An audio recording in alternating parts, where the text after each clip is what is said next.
Hey everyone, it's Victoria, and today I'd like to talk about the ketogenic diet, or any type of protein diet, high-fat diet, where you eliminate all carbohydrates and you fear glucose and you starve basically your body. And it's one of these type of diets where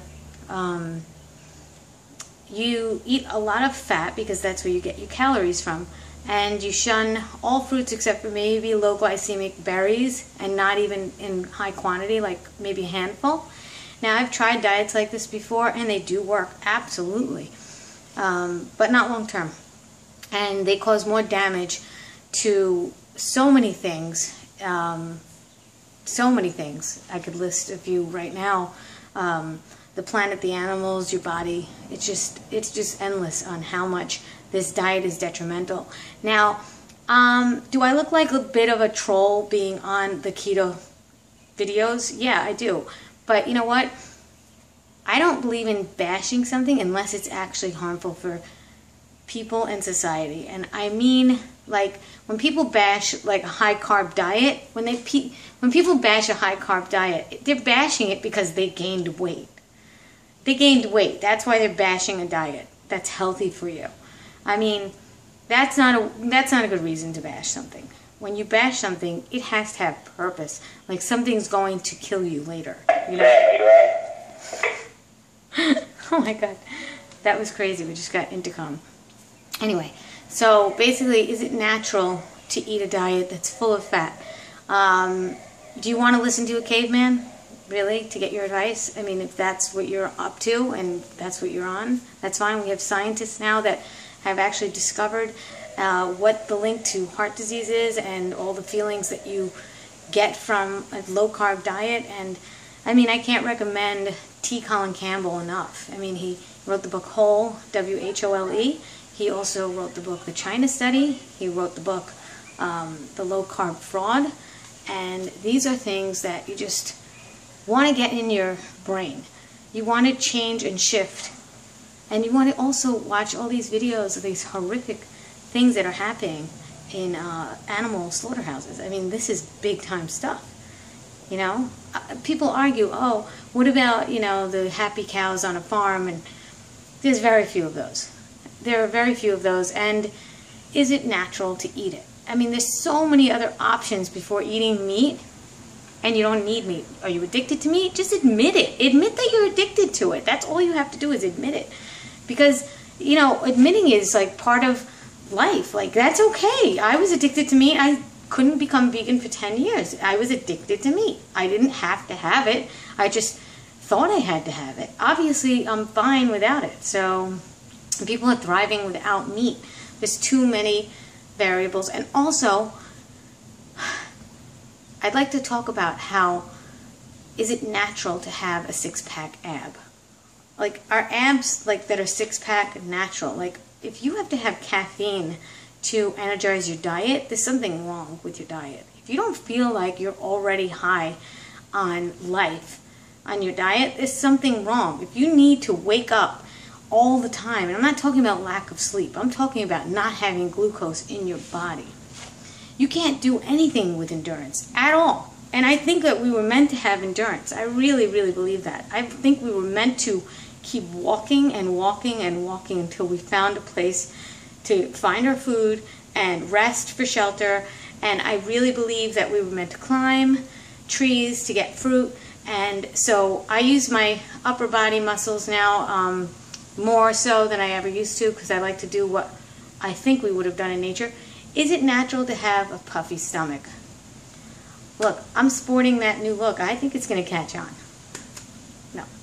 Anyway, is it natural, though, to have six-pack abs and very low body fat for a woman? I don't think it's natural. Is it sexy looking? Yes, by today's standards, of course it is, because it's all over the newspaper. I mean, it's all over the magazines. So we're inundated with all this media. If they showed fat people for, you know, for the last 100 years and no skinny people, well, then we would just think that's normal. Problem is today, fat is normal, and it's not healthy. It's just not healthy, and I'm talking about obese. It's not healthy to have that on your body, in your arteries, in your organs. All your stuff inside is getting rotting and dirty and clogged up. And I know this firsthand. My father was a big meat eater, and he thought it was healthy because he grew up in the 30s and 40s and 50s, and he just thought it was healthy, and he thought it was like a rich man's food. So he knew that when he was going to make money, he was going to have meat every night, and that's exactly what he did. Unfortunately, it took him at the age of 56, and it didn't have to happen. And he ran every day 7 miles. He jogged. So did that save his life? Did that prolong his life? I think it did. I think if he didn't do that, he would have been gone way earlier. So I do believe in working out. I believe in moving your body. I do believe in taking the time to get educated. And if you can't, if education is not enough, get turned off. Get all sides going for you to stay vegan. It is so important for the planet, the health, the animals, everything. It's just so important. So I don't care if you're not losing so much weight right now. You will get at your right weight. But weight by, all the CrossFit and all that, all those protein magazines and what they're trying to promote. I mean, I've never felt better on this diet. I'm not at my thinnest, and I'm not at my fattest. And I'm not lean. Maybe I will be one day, I don't know. But I'm not going to make it stop my life. I'm not going to let that stop me from enjoying the things that I'm doing. Because I'm really enjoying them. I'm enjoying my hikes and my biking and my running and my swimming. Actually, my running hasn't been so great, and I haven't been doing that much running anymore. But everything else, I'm really enjoying it. I was lifting weights this morning. I did the rebounder for 15 minutes. I just mixed it up. There's always something that you can do in 15 minutes or 20 minutes. You could always do something. I don't swim that long. I usually do 20 minutes to 30 minutes a day. That's it. And I don't do 2.5 miles all the time. I do that like once a week, once every 2 weeks, whatever it is. But the point is to be active and to just really get 20 minutes. 20 minutes is not a lot of time in your life. And then go for a walk after dinner. Instead of being on the internet or instead of watching television, just go for a walk. It's summertime in most of the areas right now, and go for a walk. Just walk. Just walk with a book in your ear. Talk to a friend. Walk while listening to music that you like, and then maybe your walk will get more upbeat. Just move. That's it. It's that simple. If you move, you will feel better. You'll come home with a better outlook. You'll be calmer to your family. You'll be happier. And if you're happy, everybody around you will be nicer to you. It's all win-win. It all works. We all connect. And that's my message for today.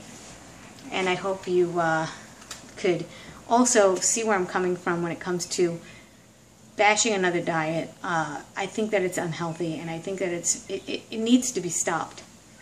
And the fact that they're promoting Atkins all over again, it's just another cover-up for Atkins. And I think it's time to wake people up again.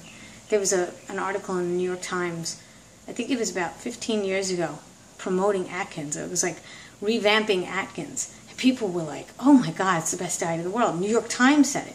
And now I just watched a video with Megan Elizabeth saying that butter, it was on the cover of Time magazine.